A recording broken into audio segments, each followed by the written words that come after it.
Wouldn't be a survival channel if I didn't show you how to cook and eat this guy, right? You guys thought I was going to eat the bird.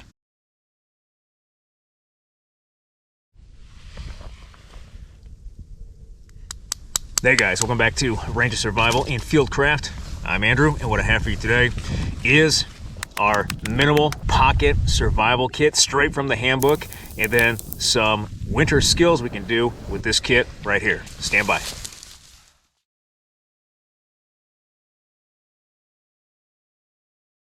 All right, so with this kit, it's very basic, very simple. That first item is just going to be some sort of cutting tool. All right, this is the 112 by Buck. It's about maybe a little less than an inch shorter than the 110. This is actually designed for sailors because they didn't want a 4-inch blade on the ship. They were restricted to a 4-inch and under blade, so they came up with the Buck 112, which is just a little bit shorter than that to meet specifications because sailors keep cutting themselves, I guess. All right, next, a fire starting device. Any fire starter at all. In some training, I've had a ferro rod. In other training, I've had a lighter like this. This one has been sitting out in the cold, and so you can see that butane is very cold. Lighters are susceptible to the cold. It's about 20 degrees right now, but we can take this lighter, put it in our pockets, warm it up, and it'll start working. We can get a fire going that way. Next, just a hank of paracord. I recommend we carry as much paracord in our pockets as humanly possible. We can preload that in our boot laces, so we can carry as much as we can in our cargo pockets. This is about 10 feet right here, 7 inner strands, military grade paracord. We can do a lot with cordage. Next, we just have that signaling device. So we have the mirror. This is going to be the best signaling device that we can come up with. It's going to fit in our pockets. This one is the plastic version, so it's not going to break in our pocket. All right, that last item is just a watch.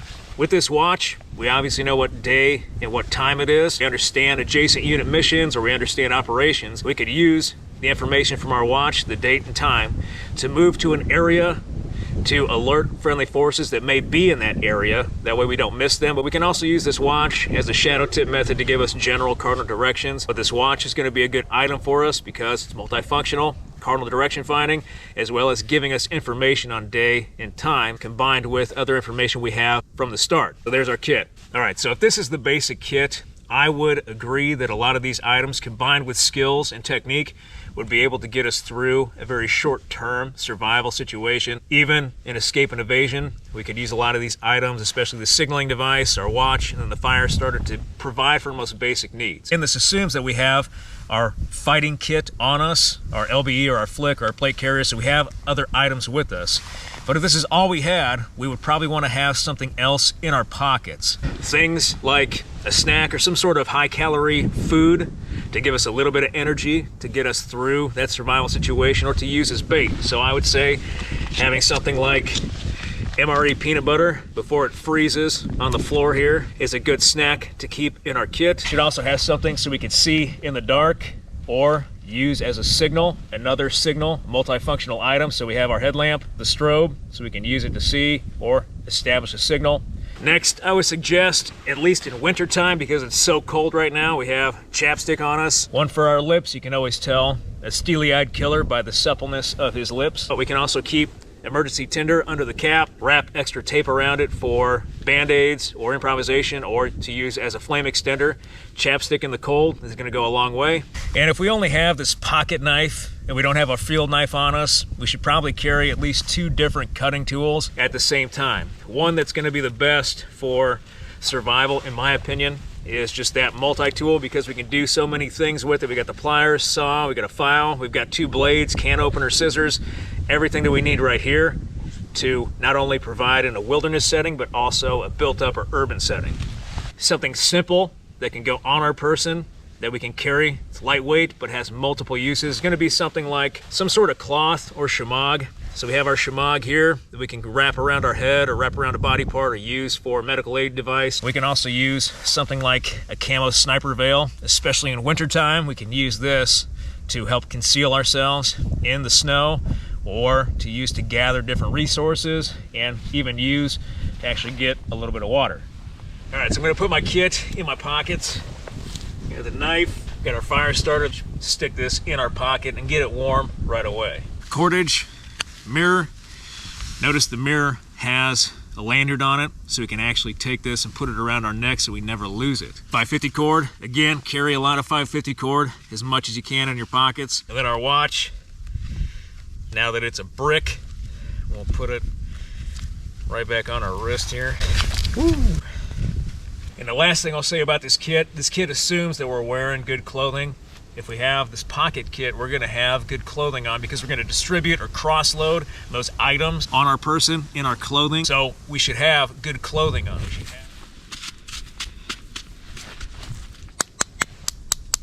All right, so the first skill is preserving food in a winter scenario. Typically we take meat like this, put it in the freezer, freeze it, save it until we're ready to bring it out, thaw it, and cook it for dinner.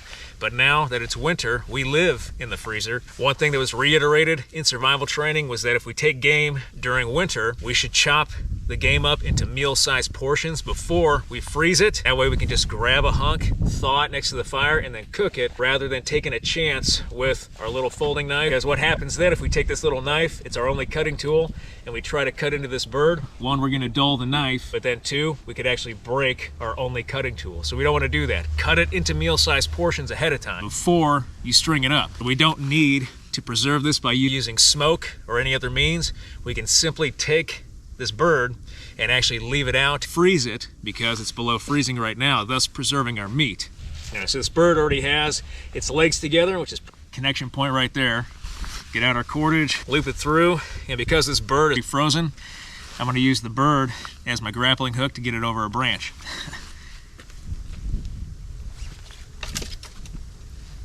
And once we have our bird safely suspended, we can then tie it off to an anchor point on the ground. We can come back and get it later. Notice we still have a bunch of extra cordage because we carry a lot of cord with us. Just another reason. We use cordage to suspend the meat, but we can use that other cordage for something else. All right, so another skill with that basic kit, we have our fire starter. That is that lighter. It's in our pocket right now, staying warm. Preparation is everything. In our fire pit, we've got platform material to insulate our fire from the ground. We've got a nice ball of prairie grass. We're gonna put that right in our fire. There's a little bit of frost on some of these pieces, so we're probably gonna get some smoke off of this once we light it. Get a good collection of smalls, and then even larger material to go right on top of that once we light this. Grab our lighter, see that now it's warm.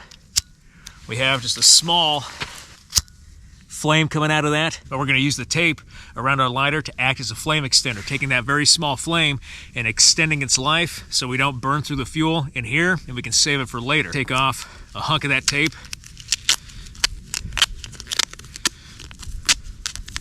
The more tape we have, the longer this is going to burn. We're going to twist it up our tape into a little wick. We kept the lighter warm, and we're just going to light the bottom, turn it over, let the flame eat up, and then add this to our fire lay. Okay, let it eat for a second, try to protect it. We could use our lighter just with the grass, but we'll use this to help get everything started. Stick it in here, it's just sitting there and it'll slowly eat up. Grass over top.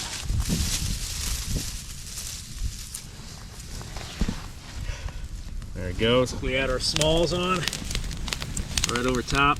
Flames eat up on those smalls right there. We can start adding more material. Try not to smother this fire.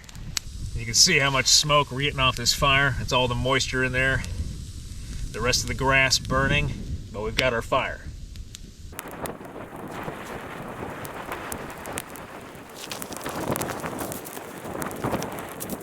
All right, so we have our fire up to a sustainable level. We put on more fuel, and now it should burn for quite a while. Let's take advantage of our fire, and we'll demonstrate another technique we can do with the shemagh to help get us a drink.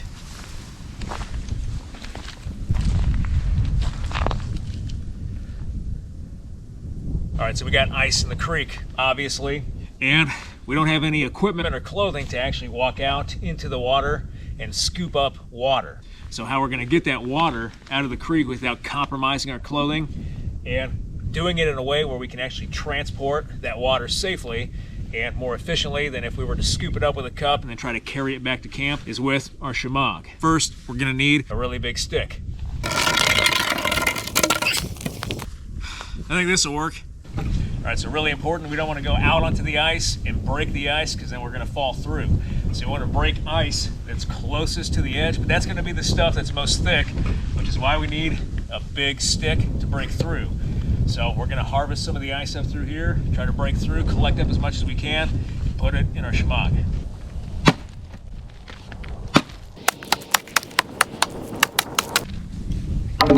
So best part about this is that we can just gather the ice. We don't have to worry about any of the stuff that may be in the ice, whether that's debris or dirt, because the shemagh, once we melt that ice, will act as a strainer.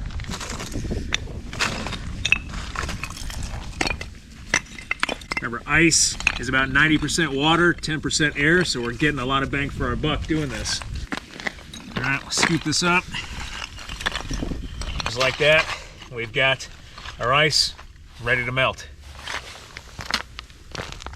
All right, so went ahead with some of that extra paracord and crafted just a simple tripod. I'm going for function, not form. I want something that stands up.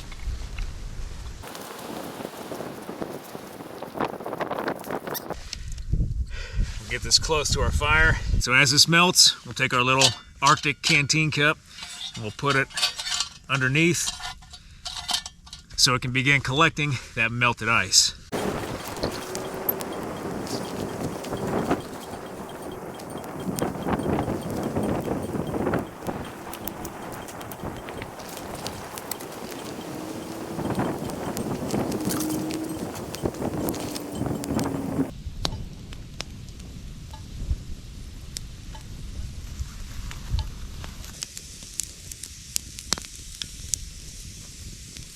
All right, so once our cup is full, or as full as we want it anyway, we can remove the tripod with the shemagh and the ice.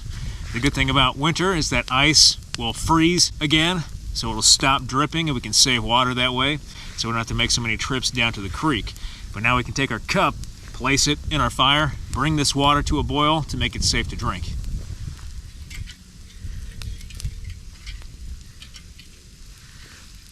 Notice our canteen cup has just one leg handle. This gives us a tripod, or 3 points of contact for our cup. 1, 2, 3, so it's less likely to fall over in the fire. Good style, still really popular and useful today. Just want to say another advantage of an Arctic canteen cup like this with the tripod handle and kind of an elongated body is that it'll sit well when you balance a log on its side in the fire, giving you a great way to boil water really quickly.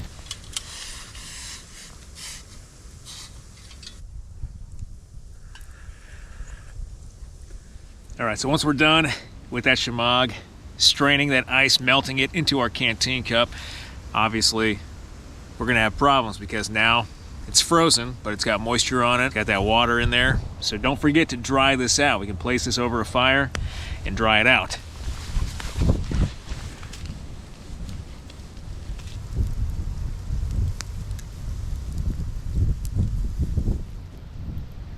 All right, so we have that peanut butter as part of our kit. This is something that I would add. I had a ranger instructor who gave me a piece of advice that I still remember to this day, and that is keep a knife, way to start fire, and some sort of snack in your pocket. So I always made it a habit to grab peanut butter out of an MRE and throw it in my pocket. One, because high calorie food that we can consume very easily. This has a lot of good nutrients, easy for us to carry. Plus we can use this as bait to go after game in the field. Let me show you how. All right, so we have that peanut butter and that knife, and with these two things right here as part of our little basic kit, we can set up traps and deadfalls to go after game to either eat, it's gonna be a relatively small game depending on the size of the trap, or we can use that game to bait larger traps to go after larger game. One of the easiest for us to do is just a simple figure 4 deadfall trap. All right, so our figure 4 is gonna be a really good trap for us. Out here in the prairie lands, there's still field mice running around all over the place, which makes them a reliable source of not only food, but potentially future bait for larger animals. So we have our figure 4, so the animal comes in, hits this trigger, pulls off the bait, and we have our deadfall. Let's take a look at one that worked. All right, so here's our deadfall. I actually took the trigger sticks for the figure 4 and used it for the demo over there, but as you'll see, got a nice little mouse right back here, crushed and frozen. But we can take this guy, cook him up, or we can use him for bait for future traps to go after larger game. So one strategy I would employ with this small kit, because it's small, to go after small game first, collect enough of these, use them to bait larger traps or snares. But if anything, these guys are still going to be roaming around here, and if we can get enough of them, we can get a decent meal. And of course, wouldn't be a survival channel if I didn't show you how to cook and eat this guy, right? You guys thought I was gonna eat the bird. All right, so the way I like to do this, throw him on the fire, char him, burn all the hair off, because that's where a lot of parasites and bacteria are gonna be, not just the entrails. We can take this guy, after that, pull him out, scoop the guts out, throw him back on the fire, and turn him into a piece of charcoal, just so we're sure that this guy is fully cooked, and then we can eat him, okay? I got my handy pair of tongs right here. I'm just gonna throw him right in. That hair is just gonna singe right off. Flip him over. Make sure. Oh yeah, I can already smell him. It smells like fireworks. All right, so he's charred. Pull him out. Got our knife. Hold him down. And then we'll try to get all the guts out. All that crap right there is what you want out of there. Okay? Try to use the stick for most of it. Scoop them right on out. Get all the poop out of there, everything, all the way out. All the guts right here, all these entrails we could use for future bait. We're gonna throw those in the fire on the other side, get rid of them. And now we can toss this guy back on the fire and make sure he's cooked completely. Let's make sure we clean our knife off. We can use the heat from the fire just a little bit on the tip. Make sure we get rid of anything that's on the tip of that knife, keeping it clean, clean it off. Before we close it, it's good to go. Come here, you. All right, here we have our survival dinner ready to go. We got our chopsticks, fine dining silverware here made from sticks, our Midwest field mouse, and then we have our boiled skink creek water. Good to go. All right, it's best just to get this over with right away if you're squeamish about food, so just eat it, chomp it, swallow it, and you're good. Do you like seafood? Now we can eat them bones and all. It's crunchy. Tastes like open fire, but not too bad. Let's finish them off with a little bit of skink water. Follow me for more recipes. All right, so something else we can go after, especially around this area, is right here in the water. That is a freshwater mussel. We can reach down and grab it. You see he's got the meat out right now doing what he does, but this is a live mussel that we can take back and actually cook up. Got a live mussel here that we found in the creek. I wouldn't be out here if I didn't have waterproof boots. Don't come out here and compromise your clothing at all, but if you can hang out in the shallow areas and keep your eyes peeled, you may find these. A lot of animals go after freshwater mussels, which means that there's going to be larger game in this area. So not only is this a food source, but it's also an indicator of larger game in the area. Now with these, we need to be careful about eating these because they are a filter feeder, meaning that a lot of stuff goes through these guys and they could be contaminated. But this is an option in an emergency to get some food out here on the water. Or we could use these guys as bait for larger traps, going after mink and other animals that eat these guys. All right, so we've got our signaling mirror, as you guys can see, you too. The signaling mirror is great. We have full sun today, so we can signal for a long distance to search and rescue in efforts to get recovered, picked up. But one thing we can do is still signal while avoiding detection. And one way we can do that is by using a sniper veil. If you'll notice, there's very little snow on the ground. There's small pockets here and there. What that means is we can blend into the environment using the sniper veil and a lot of the tall grass out here behind me. Getting into that grass, putting the sniper veil over top of us to blend in and make it appear. It's almost best to hide in plain sight when we're out here in this type of terrain. We can use the sniper veil over us, get down in the grass and make it appear like we were just another little pocket of snow while trying to signal for rescue. We want to avoid distinguishing features in the terrain like lone trees or places our eyes are just naturally going to go to. We also want to avoid areas where we may be funneled as we walk, like deer trails going through vegetation. We want to avoid those areas as well where people are most likely to travel. That way, we're less likely to be detected or discovered. So we have this signal, keep it in our pocket, we pull it out as soon as we see the aircraft or hear the aircraft, flash, and then immediately put it away. That way, we're not using this signal longer than we need to, and we wait for confirmation from the signal from above.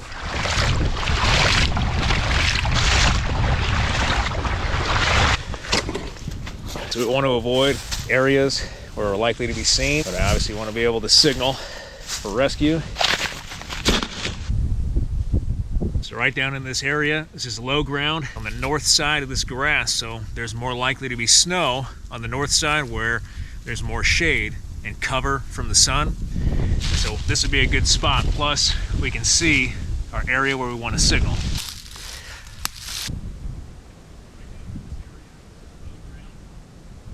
Now let's see if we can flash rescue over there.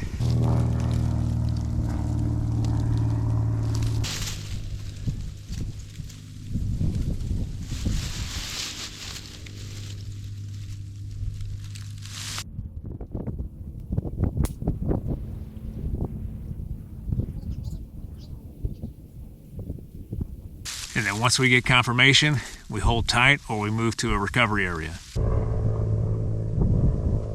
All right, so when it comes to winter survival, we may not have a lot of time because of shortened days to actually get a shelter built. And if we're out there for multiple days, it may take a while to actually build and get a suitable shelter. So we want to look for stuff that's already made. We want to go into the thickets where we're at now and use this as a windbreak, but we use the natural materials around us, all this thicket to block the wind, shelter us from snowfall and even rain, and then find something that's already made and something we can add to given the materials that are around us. All this grass is great insulation. It's also a great fire starter. There's plenty of debris around here to where we should be able to find just a natural shelter. Something that's already made, ready to go, requires little improvement.